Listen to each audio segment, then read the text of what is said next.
Hello there everybody, Sobota92 aka Nightmare, and welcome back to Rose Guns Days, first season. I keep looking at the fucking title. Okay. Okay, so, last recording we got to have ourselves a little bit of a moment with Miguel. I think I'm going to have a lot of fun voicing him, honestly.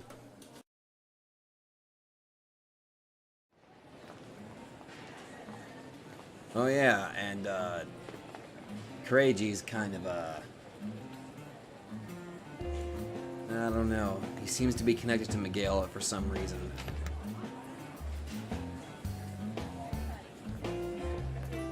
Oh, only one place to go. Rose's pasta gathering is going to be held again. It's fun to eat with all these energetic people. Plus, it's one less meal to pay for. Alright.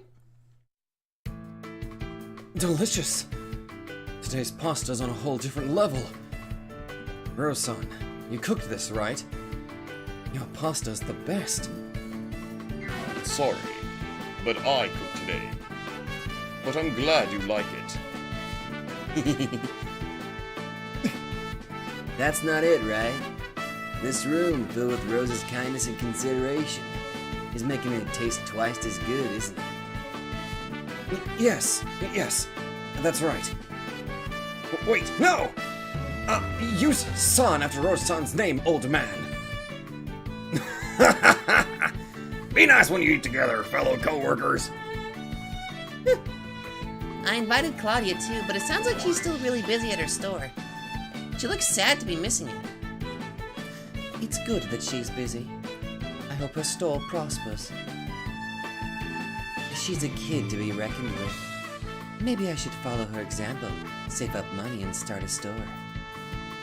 Won't it be hard to find a place to stand if the store is run by someone who can't even keep her room clean? What did you say, you lolly brat? How'd you like some Tabasco up your nose? Oh god, that actually hurt just reading that. Ugh. Sure, but you're the one who can't even remember if her own room had hardwood or tatami mat floors. Foogie? Hey! Don't fight while we're eating, you two. It was the same old bustling, fun pasta gathering. Once they finished eating, they would start casually chatting while playing cards. These conferences were very important for maintaining Primavera. Yeah, we haven't had any trouble at all lately. This is thanks to you all, isn't it? It's thanks to the efforts of our excellent bodyguards. It's thanks to the people working behind the scenes. Let's have some applause for Richard's touching hard work. And more than anything, it's thanks to our dependable breast sommelier captain. It hadn't reached Rose's ears, but there had been considerable trouble from the time they cut all those contracts. Apparently, some people had tried to put pressure on the occupying forces to use a card in getting their contracts reinstated. As a card, sorry. However, Butler had managed to settle all those cases. If they hadn't had Butler's backing, Primavera would have suffered severe obstructions to their business. Damn. That perverted captain. If he tries to touch Rose-san's chest again, I'll kill him. That's not really a big deal. It's not like I have anything to lose. Even Rose is a lady of the evening. Just having your chest touched is no big deal, right? Yes, that's no problem. Not at all. Well, you're the madam, aren't you? That's a pretty innocent reaction. Rose doesn't go out on the club floor often. It's rare that she attracts a customer. It's always been that way. In the first place, Rose isn't suited for the world of the night. I guess I have no talent and I'm terrible at talking in ways that please men. I'm sure you could overcome that easily. It's not like you need to try and please them. Really? With men, it's enough to just stay quiet and nod when they talk. You got that right. Talking with a guy's no big deal. That's true. If you just keep on saying wow and what then over and over, you can cover most conversations. Wow. What then? What then? The hell are you doing, dirty room granny? girls have gotten so energetic these days. The times certainly have changed. You haven't been by the club much lately, have you? I've just been dropping by a few of my clubs from time to time. I've only been talking with a few people who still act as close friends to me. Well, at any rate, it's wonderful that things are still peaceful for everyone. Well, Primavera, yes. However, it seems City 23 as a whole isn't going so smoothly. Did something happen? Crazy Alfred was a tumor in the City 23 underworld. No, you might literally call him a ticking time bomb. I see. Alfred is gone, a bunch of shady characters have started little skirmishes over who will be his successor. Yeah, I figured as much.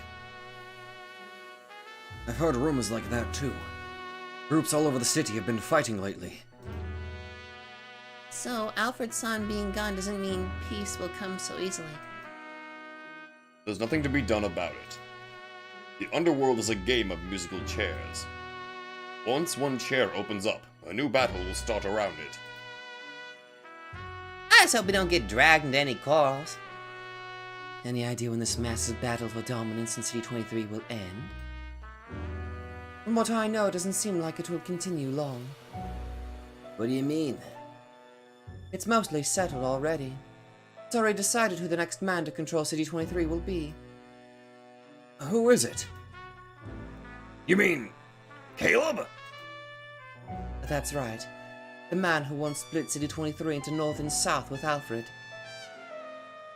That's not a name I have heard often. That's no surprise. For a few reasons, Alfred always stood out much more. What kind of person is this Caleb's son? He's a former officer back from the battlefront. He's got a powerful charisma that draws men towards him, and he's been gathering up repatriated soldiers one by one, building up his forces. Oh my god, that's courageous, isn't it? Apparently, he was also the boss of the harbor laborers, and thanks to that, he seems to have smuggled in a sizable stockpile of weapons.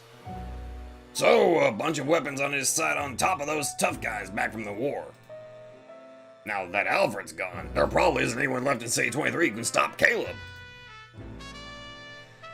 It started out as a struggle, but when they realized that they couldn't beat Caleb, several forces folded and joined his group. Probably, within just a few weeks, the City 23 underworld will be united under Caleb. What kind of man is he? He might appear before us someday, like Alfred once did. Simply put, he's stubborn. He has conviction like a samurai, and he'll never back down on what he believes. Is he a good person? He's a gentleman. Or is he more like a wild boar? He boldly boasts that he'll make the convictions he holds a reality by smashing head on into anything that stands on his path. Perfect. If he comes charging at us, we'll fight him head on too. It isn't yet certain that we will be in opposition. At any rate, he isn't a person we want as our enemy. I agree. We don't even want to get involved with something like that. I'm actually getting interested. I'd like to try getting the reins on him. If we could get a man like that to do as we please, that'd be pretty impressive, don't you think? You couldn't do it. You aren't his type. Do you know him? More or less. Before the Alliance, because Amanda had wanted to employ bodyguards at the clubs in her faction, she had sometimes come into contact with Caleb's forces. In the end, he declined to send her bodyguards because he didn't want to provoke Alfred. However, her personal relationship with Caleb had continued after that. So, he's your friend? That would be most fortunate. It would mean we had connections that could help us avoid trouble. Though I'm not confident that I'll be of any use. If you manage your relationship well, we might get the backing of the occupying forces and the underworld at the same time, right? If so, there'd be nothing to fear anymore. Oh boy. So, he likes elder women? What a letdown. No need to worry. Just wait a year and you'll be the perfect age for spectacles. Okay, Meryl, you're my favorite. I'll rattle your back teeth together, lolly brat. Fucking hell. Oh yeah, Meryl's my favorite. Amanda, about this Caleb person. Do you know his Japanese name? Come to think of it, I've never heard it. Does he have any distinguishing features? Like a big scar on his face or something? Yes. He has a large scar on the side of his face. I might know who that guy is. It is him! So the man called Kureiji was actually Caleb? That's right. His name is Kureiji Caleb Sohei. Did I pronounce that right? It seems he would switch the name he used when he was on and off duty. So when he was off, he went by the name Kureiji, and when he was being the boss, he was Caleb. Exactly. Oh, that's right. Caleb didn't make people call him the boss. As was his style, he had them call him by a different title. And what was that? He was a mafia boss, so was it the Godfather or something? He had no need for the god. That's right. He would say that the repatriated soldiers should be family to one another. So they called themselves the Caleb family. Oh. And he himself was... He made them call him father. Oh. For wars between countries and feuds in the criminal underworld, things only drag out when both sides are struggling. Once one side gets the upper hand, it just keeps tilting in that direction. Opposing forces only fought with Caleb in the beginning. Once his overwhelming power forced them to surrender, they all began racing each other to join him. As Amanda had predicted, within a few weeks, all the quiet feuds within the underworld had been resolved. Oh boy.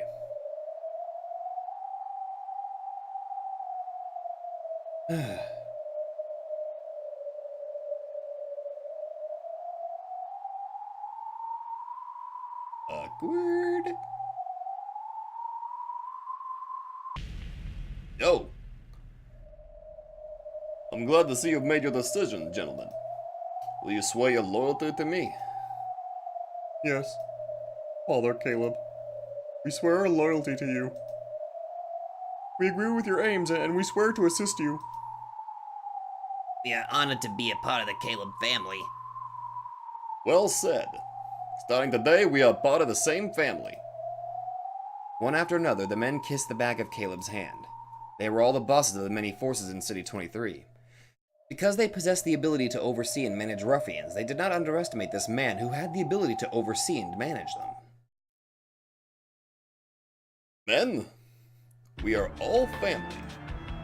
The Caleb family. On that day, the City 23 underworld was united under the Caleb family.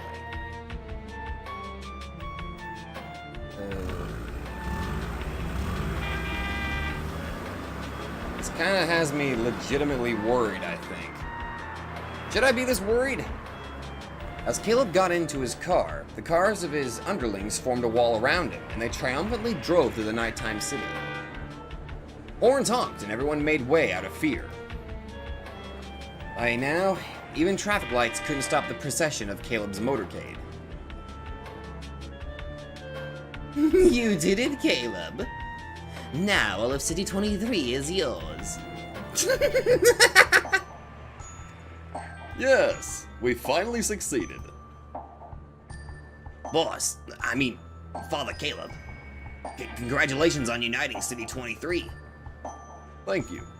However, this is only the very first stage of our battle. I know. The tough part's still to come. Let's move forward, Miguel. Now, our battle will truly begin. Oh boy. Caleb's goal was to deal with the occupying forces on an even footing, wasn't it? Why was uniting the criminal underworld an essential step to doing that? Caleb knew. He knew about the pointless competition between the American and Chinese armies. The two armies which raced to restore the public order the fastest wanted to prevent disturbances in their jurisdiction more than anything else. I'm sorry, with my age, I seem to be having several spastic seizures. And that's why Captain Butler wanted connections to the criminal underworld? By manipulating things behind the scenes, he made sure the balance of the underworld was preserved and that no disturbances broke out. Exactly. The most important thing to City 23's occupying forces was peace. If you did it quietly, you could do whatever you liked, be it smuggling or blackmail. However, they were determined to prevent big disturbances that would be hard to hide, such as gunfights and terrorist bombings. In other words, he wanted to use that peace as a bargaining chip, as the representative of the criminal underworld? It was a very Caleb-like way of thinking. He predicted that there would be room for negotiations while both sides had guns pointed at each other. And did that prediction turn out well? Well, uniting the underground was only the first stage. He obtained unsurpassed military strength, but that strength was also a large weakness. A weakness? It was a trump card.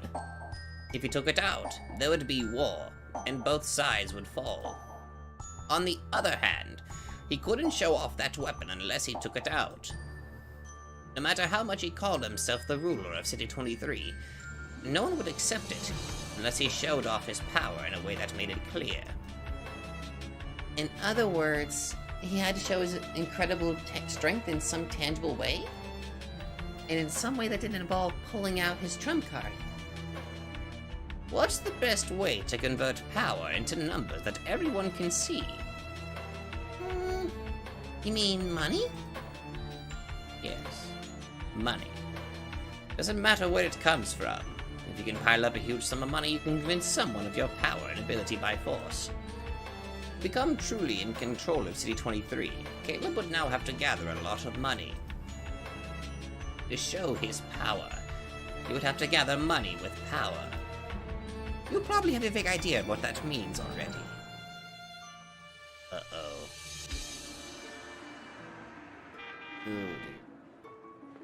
A crowd of grim-faced men gathered in front of a restaurant, along with a line of black-painted cars. Then, an even more luxurious car arrived, and the men immediately formed a line and welcomed it with a bow. The man who came out of the car was the new ruler, Caleb Karaji. The sense of majesty about him made it clearer than anything else that he was the new ruler of the City 23 underworld.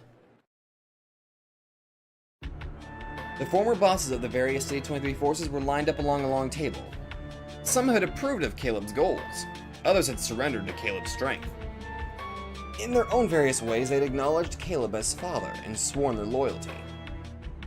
Men, has everyone arrived? Yes, father. All of City 23 now belongs to you, father. After all, everyone who didn't acknowledge him is feeding the fishes now. Miguel, you have worked hard as well. You prove to be quite a useful man. I'll make any wish of yours come true. Listen up, men. A ruler will only be acknowledged if he holds 3 kinds of power. Just like I always tell you, right? Do you know what they are? Influence! Wealth! And then force, of course. That's right. The goal of our battle is to gain those 3 things. First, force. We've gathered all the City 23 underworld forces under one umbrella, uniting them. The force of City 23 already belongs to us. Wealth. We will control the money of City 23. Money is an all-powerful number. Any fool can see our quality by the number of bills we have stacked up. Only by controlling the wealth of City 23 can we make plain our position as rulers. Shit, you're becoming villainous, dude! I mean, I'm not gonna lie, some of the stuff that you say makes sense, but I never thought I'd see the day where I use that voice for evil.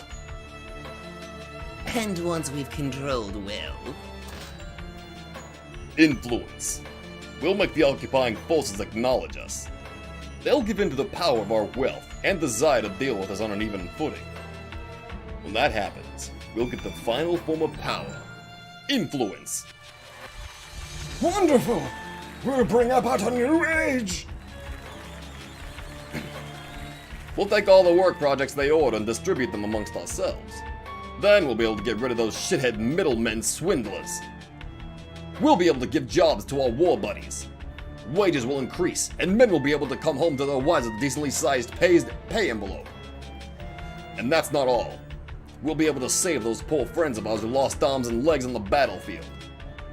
We'll be able to give proper treatment to our war buddies who still suffer in their beds. Father! Father! Long live Caleb! I'll make your dreams come true with my own hands. The executive members of the family rose in unison and applauded. Miguel, so emotional that tears streamed down his face, kept on clapping. On this very day, we have war buddies dying on the streets because they can't find enough to eat. There's no time for standing around. We have no time. Let's move forward to the second stage. Next up is wealth. Money. Tighten the belt around everyone doing business on your respective turfs. Make them support our cause and offer us funds. The people making fortune in Tokyo right now just sat around here doing business without ever going to the battlefront. They were only able to live back here because we went out to the front lines and risked our lives. They understand our condition, and they have an obligation to save us. Just as we had the obligation to fight in order to protect them. And if they can't be made to understand that, Then the traitors! Crush them to bits! Make examples of them. I'll keep on saying it. We have no time. Don't forget the war buddies who couldn't get onto the job trucks today and yesterday, who were forced to fish through the trash. Yes, Father! let's go, everyone. This time we will be victorious. We'll take back what was stolen from us. Yeah! Oh, boy.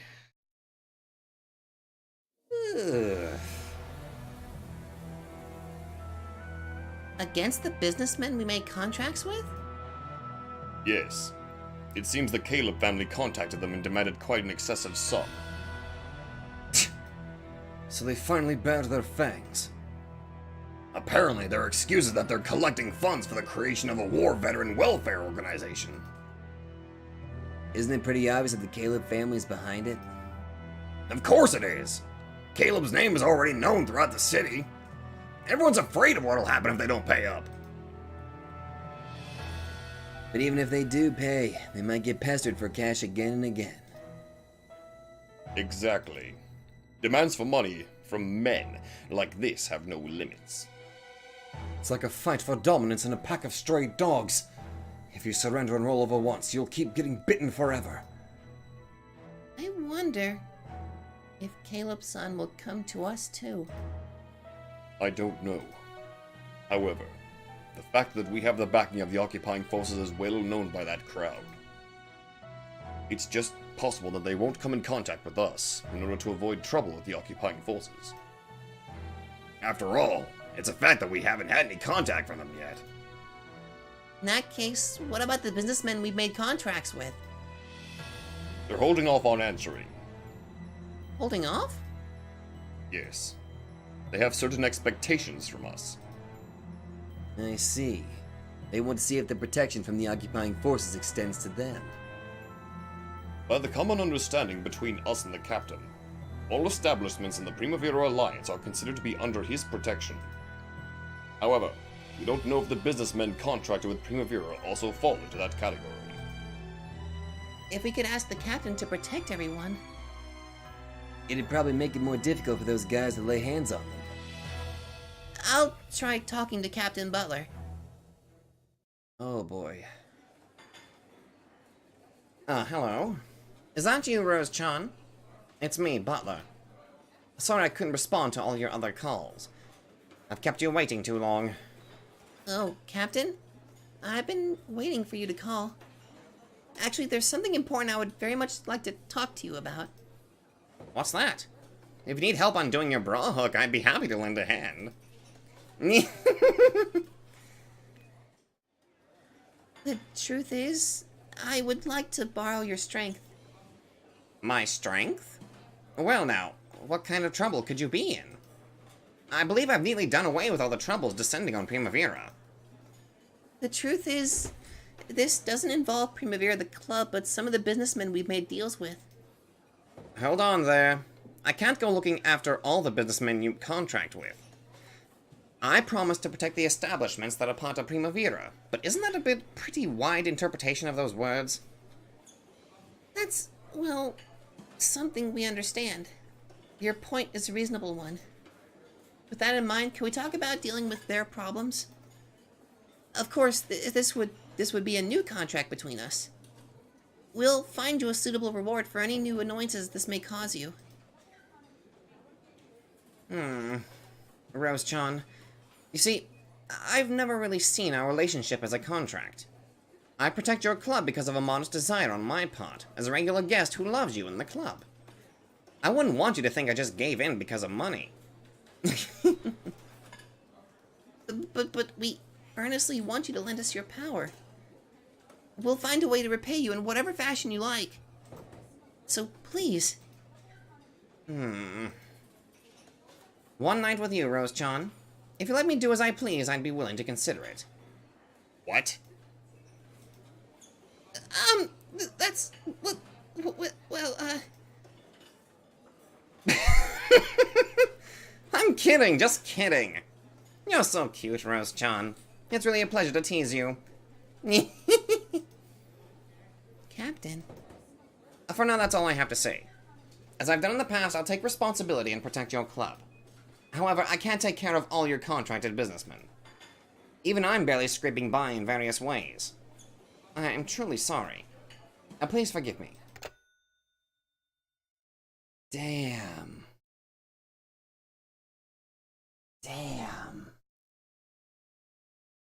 That was kind of... I'm sorry, but did anybody else kind of get that really unsettling chill whenever he made that joke proposition there? That didn't sit right with me. This is what it was like to have no one to cling to. Rose couldn't think of anything to do except hang her head in shocked silence.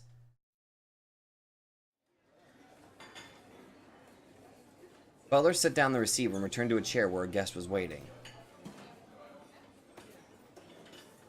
Is that enough to prove that I'm neutral in this matter? What? What the fuck? Very well. I understand your position. As a sign from Butler, the waiter brought in a chilled bottle of wine. Butler took it and filled Caleb's glass himself. I think we could grow to be good friends. You think so? I'm not sure about that yet. Butler had already made contact with Caleb. The captain, with his schemes of controlling the underground from behind the scenes, couldn't afford to ignore Caleb. I'll tell you what I'm hoping for. Don't make too much of a scene. That's all. And in exchange? No matter what sort of business you profit from, I'll pretend not to see it. Isn't that a deal on an even footing? Fool. You've got it backwards. Oh? If we give you the piece you desire, shouldn't you have to give us something in return? Having us ignore your activities isn't enough for you? If you think something like that is enough to make us even, you must really underestimate us. Very well, I understand. It's only natural that you'd take us lightly now. After all, we haven't shown our strength in any visible way. However, sooner or later, you people in the occupying forces will see our quality clearly for yourselves. Once that happens, then we can talk about whether we can become friends on an even footing. There's nothing to be gained by making us your enemies. The same goes for us both. You've got nothing to gain from making me your enemy. Isn't that sort of relationship, with our blades at each other's throats, a truly equal relationship? Feel free to start an all-out war whenever you like, if that's what you want. Perfect. My country surrendered, but I never raised any white flag. If you want, we can start our showdown on the mainland right here whenever you like. However, neither of us wants that. Am I right? You're the ones who don't want it. So you plan to be aggressive until the end? Very soon you'll understand our quality. We'll take control of all of City 23's money and strike you and your superiors down with these wads of bills. When that happens, you'll realize that you have to deal with us on better terms. Don't underestimate Philip Butler. Shit! Ooh. That won't do. The madam doesn't meet with people without an appointment. Just shut up and call her here, ugly woman. That nose of yours is filthy. Maybe I should use this knife to straighten it out for a bit for you. Oh god. Enough, Miguel. Don't play around with mere underlings. Damn. Young miss, my name is Caleb. Pass that on to Madame Rose. If she doesn't come to meet me after hearing my name, then I'll just have to take that as her answer. Caleb's visit had been truly sudden. They hurried to call Richard, and the first meeting between Rose and Caleb was arranged. Jesus Christ, he's moving quick! I speak as Primavera's representative. Rose Hayabara is my name. This man is Richard Maogi-kun, who acts as my assistant. A pleasure to meet you, Mr. Caleb. Do you know about me? We hear your name often lately. You are the boss. No, the father of the Caleb family, which took control of the City 23 underworld, correct? In the same way, I know about you as well. Primavera, an alliance for clubs of those ladies of the evening. I hear you've gathered a bunch of beautiful ladies, and are now making a killing off the occupying forces. You have the backing of the occupied forces, and you even crushed that bastard Alfred. Ah, that's right. I hear that Leo, the man of all those rumors, works as your bodyguard. That kid over there, who looks like a dog who lost his pack. There's no way he's the Leo from the rumors, right? Bastard. I'd hope to meet him just once. Could you call him here for me? He's off duty today. I'm afraid you'll have to wait for another opportunity. Such a shame. Very well then. Let's get to business. First off, we've got no interest in exchanging fire with the occupying forces. If we make a pass at Primavera, that'll tarnish Butler's reputation. Captain Butler has done a lot for us. I know. That's why I want to settle things peacefully with you. Stop and think about it what it means for Caleb to come here personally, okay? Of course. We understand the implications. I'll cut to the point. What do you say? Will you entrust Primavera to the Caleb family? What do you mean by that? That's it. There are still many people, those who gave up everything for their country, who are suffering and having trouble getting by. Rumor has it that you, Madame Rose, are also holding out a helping hand to save your countrymen. I hear you do all your business dealings with your countrymen and spend money in the community of your countrymen. Hearing that gave me an idea. You and I have the same ideals. The two of us could come to understand each other. I was certain of that. That is why I came here. Madame Rose, will you willingly support us to save those many poor countrymen of ours? What sort of support specifically? We ask for funds proportional to what people can pay. In Primavera's case, how much? 10 million Japanese dollars. Are you kidding me? Wayne-kun, be quiet. That much money would be... Don't play dumb. We've got information on how much you've saved up. We really wouldn't like it if you took us lightly. It was proof that they weren't just a bunch of thugs, but a group that already held great influence in financial affairs. God! The Caleb family was now expanding its power at an incredible rate. No shit! And you want us to pay that? Are there any other conditions? We'll be taking payments out of your earnings. The establishments of the Primavera Alliance will pay a grand total of $500,000 a month. What? With $50, you might be able to eat a decent meal. But $50,000! You're crazy! That money will be used to save many of our countrymen. It's not money to be used for fun. My end goal is to form an equal relationship with the occupying forces and save our countrymen. I need money to do that. I'll use that power to make them acknowledge us and save our countrymen. True enough, $50,000 a month may sound like a big number. But think of it this way. That kid just said $50 was enough to eat a decent meal, right? In other words, if we had $50,000, we could feed dinners to about 300 unemployed people for a month. However, I'll use the money more efficiently. In the end, we'll rebuild City 23 into a place where everyone earns enough in wages to eat decent food. Oh dear. I think that's very admirable. On this very day, many men are suffering without jobs. Saving them is what fellow countrymen are supposed to do for each other, right?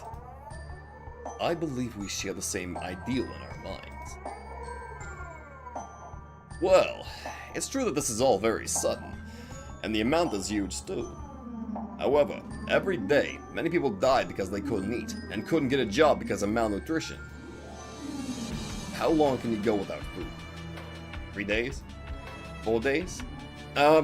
Scientifically, I think 3 days, but you had to have some water. There isn't a moment to spare, right? You understand, don't you? Also, there's a lot of troublesome people out there. Because they made deals with Primavera, they believe they have the backing of the occupying forces and get on their high horses. The money I'm gathering is like a tax. If some people don't pay, that makes the people who do pay look stupid, right? If those people hear that Primavera paid up, they'll probably do the same obediently. We won't have to stir up unnecessary trouble. And this unnecessary trouble would be... Who knows? Why don't you try and figure it out for yourself? It was half a threat. Caleb knew that the businessmen dealing with Primavera weren't under Butler's protection. He was, in effect, threatening to attack those unprotected people if Primavera didn't cooperate. How long do we have to give our answer? The amount is huge. We can talk later about making time to prepare the money. However, as to whether you'll support our goals or not, I need an answer right here, right now. Could you give us some time to discuss it? Sure, I'll give you an hour. The two of you can have a nice long discussion about it. We'll have a drink while we wait. Let's go, men. Caleb took his underlings out of the VIP room and into the club. Oh no, I really don't like how this is heading. I really don't like this. He probably didn't intend to leave the club until he got an answer. Well, shit on the end of my dick. I was not prepared for that. Those people are crazy. I think what he's saying is admirable. It's true that there's a lot of people out there who need to be saved. Are you going to trust what they say? You know it's just going to go into their pockets. It doesn't matter what they use the money for. The important point is whether or not we want to make massive payments as protection money in order to avoid becoming their enemies. The situation has changed since Alfred's time. Caleb's influence is overpowering. We're a long way from a situation where a few bodyguards can make raids and actually accomplish anything. Richard-san, isn't this the sort of time to rely on the captain? Most likely the captain is putting us on and Caleb on a scale, waiting to see what happens next. As you know, the captain wants connections to the City 23 underworld. It's very hard to imagine him opposing Caleb for our sake. What happens if we refuse? If we turn Caleb-san down? What I heard from Cyrus, those who don't obey are assaulted thoroughly and used as an example. They will probably interfere repeatedly with the businessmen contracted with us. In the worst case, those businessmen will be crushed, which will delay the delivery of goods to us and hamper our business as well. As a result, we will probably have to switch from our Japanese business partners back to our old foreign, and mostly American business partners. Since Caleb wants to avoid trouble with the occupying forces, he probably won't lay a hand on foreign businessmen. But then, what will happen to the Japanese businessmen? There were some who'd said they'd have hanged themselves if it weren't for their contracts with Primavera. In other words, if they refused to support Caleb, the contracts with their countrymen that they'd begun with good intentions would be destroyed. For Primavera to continue functioning, they would need to return to deals with their old foreign partners. Those they'd contracted with their Primavera contracts gone and the Caleb family breathing down their necks would mean a sad end. Of course, there was no guarantee that even Primavera would be safe. They didn't know where, when, how, or who would be harassed. Then, if we give the okay, will everyone be happy? After all, it's like Caleb-san said. He said he'll use the money to feed the poor. I'm sorry to say it, but there's no guarantee that will happen. We will just pay money one-sidedly, without any right to oversee how it is used. The problem is those large monthly payments of protection money. We would have to reduce many of our costs to manage that. We are in a high-class service establishment. If we cut the number of employees, the expenses for our store, our food, or drink, it will be impossible to maintain the same level of service. Sorry, but wages will have to be the first thing to get cut. Who would do this job for low wages? The young ones will probably quit soonest. In other words, if they swore to support Caleb, they would be stuck with a massive sum of protection money, which would make the club's management more difficult. In the end, many people would quit, and Primavera would crumble. However, Ladies of the Night have to continue working to make money. The girls would have to stand out all alone on the dangerous nighttime streets, searching for customers without anyone's protection. So in the end, it would be the same as Primavera kicking out the women it was supposed to protect. Shit, this sucks! No matter what I choose, I won't be able to protect anyone. Their intention is to leave us no time to argue that matter. Richard-kun, what do you think we should do? I would give them the okay. I would give them the asking price now, and then continue negotiations over time. Even they have nothing to gain from killing the goose that lays golden eggs. They should be open to negotiations over the amount of money. That doesn't sound any fun. We'd just be doing whatever they told us. It would also give us time to search for a counterattack. It may be useful to discuss this with the captain, Amanda, or Meiju-san. We have our connections as well. Given enough time, we might be able to find some measure to take. Unless we say yes and get them to leave, there's a chance that they'll immediately cause us harm of some sort.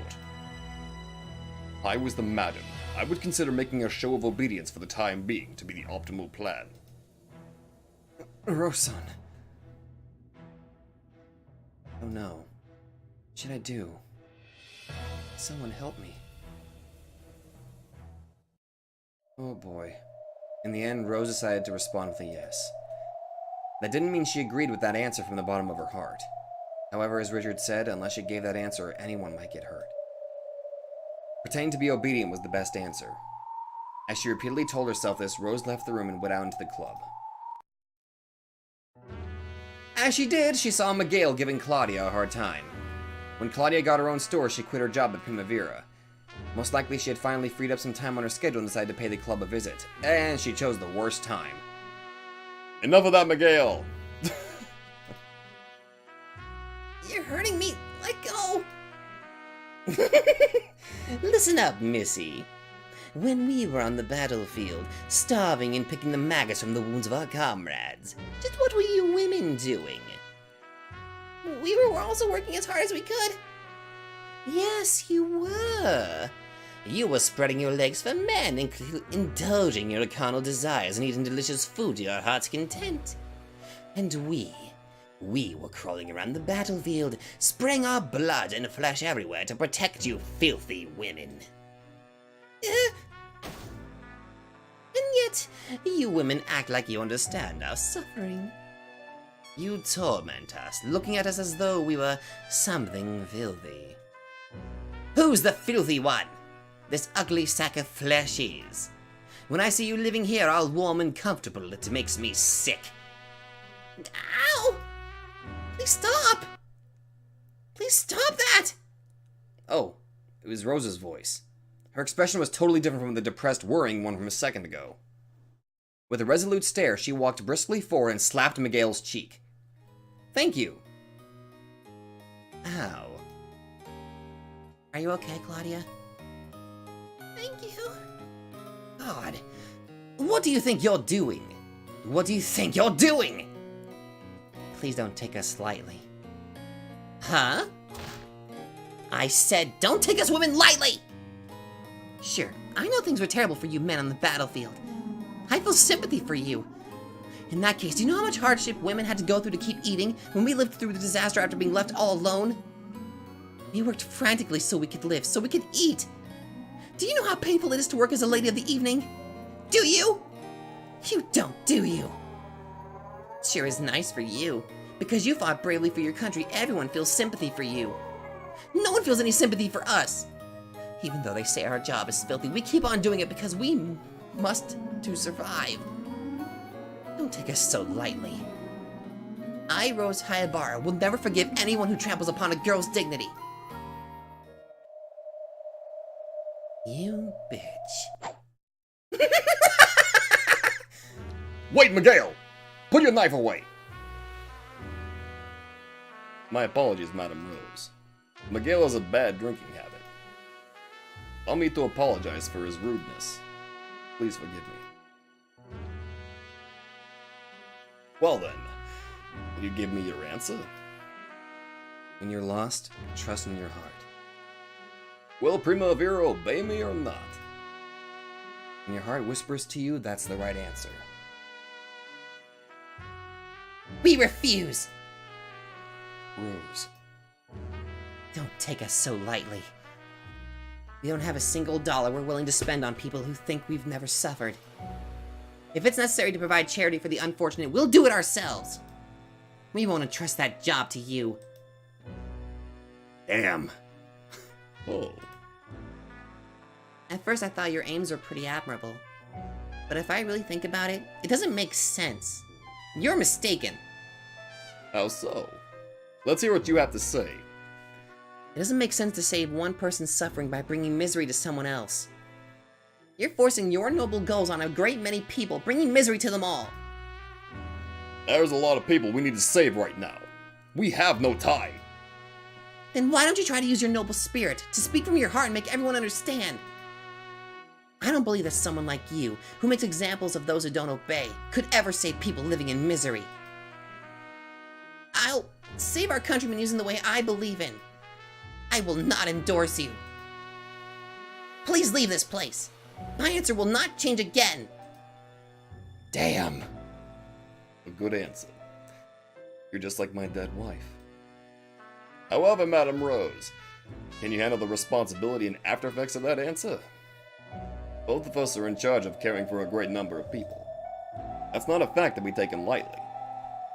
Don't start crying if it turns out you can't take responsibility. Got it? I will take responsibility. As if you've ever taken it before. Let's go, everyone. You've heard their answer. We're going home. Damn. Caleb and the others headed towards the exit. Then he turned around and offered some final words. Rose, what you're saying ignores reality. It's just talk. I'm not like that. To protect my friends, my war buddies, no, my family, I'm prepared to dirty my hands as much as needed. I'll also protect everyone. You know, protecting someone means getting dirty. That's what you don't understand. That's why you're wearing those fine, lovely clothes with that flawless face of yours. Let's see how much your talk can actually protect. So long, Madame Rose. Unless you wish it, we probably won't be meeting again. If you change your mind, call this number. I don't mean it. Please go home. Damn. Caleb's group left. After a while, the tense atmosphere finally relaxed. Oh, God. Is anybody else just kind of tensed up a little bit, honestly? Whew. The girl suddenly dashed forward. Claudia, are you okay? I'm fine. I just pulled my hair a little. Those guys pissed me off. Let's all throw salt at them. Rose-san. That was excellent. Excellent. Was it? Did I really think it through as the madam and make an excellent answer that could protect everyone? Rose's lips went pale. She went weak and crouched down on the floor. Her shoulders were wet with cold sweat and frozen cold as ice. Are you okay? Hang in there. We handle the responsibility and after effects of that answer. Those were his words, yes. But my heart whispered to me. It told me that these people were bad. It's bad to obey people who are bad, right? So I thought I should refuse their offer. If your heart whispers to you that that's the right answer, right? I'm not wrong, am I? Am I? In this world, there is no right or wrong answer.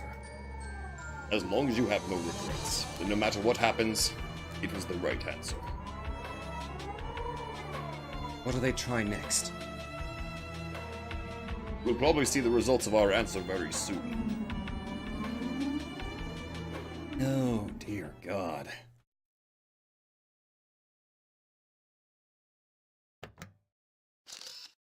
Oh.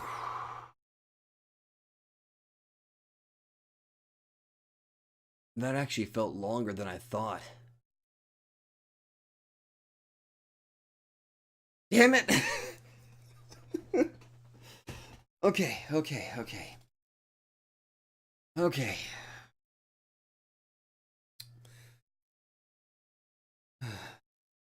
Well, Rose, I'll support your decision, but I don't think the results of that are gonna be very pretty. Also, fuck you, Miguel. Don't hurt Claudia. She's precious.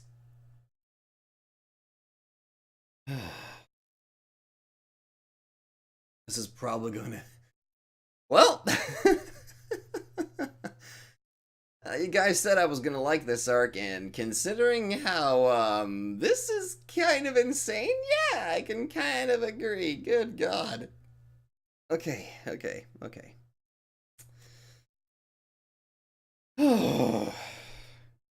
That was extremely stressful. I'm just gonna say that right now. But I wonder how everything is going to turn out now. And where the hell was Leo during this? I know he said he was like off duty or something, but like, I wonder where he's gonna.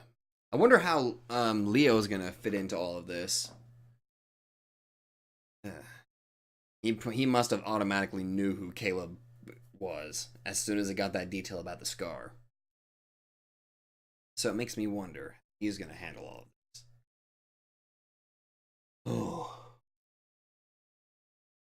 Damn, Garaji, why the hell would you let Miguel do that to Claudia? She did not deserve that. My God, she just wanted to open up her little shop. Don't hurt Claudia. Okay. Well, it seems like this arc is going to be incredibly stressful. It's gonna be all fuck. But that is obviously where I'm going to end it. So if you guys like this, be sure to let me know. Damn. I'm kind of mad that I missed out on this, but I'm happy that I'm finally getting into this. Well, then again, you know, anything that Ryukishi's involved with, I kind of find myself liking and being addicted to, so... Thank you guys so much for watching, and I will see you all In the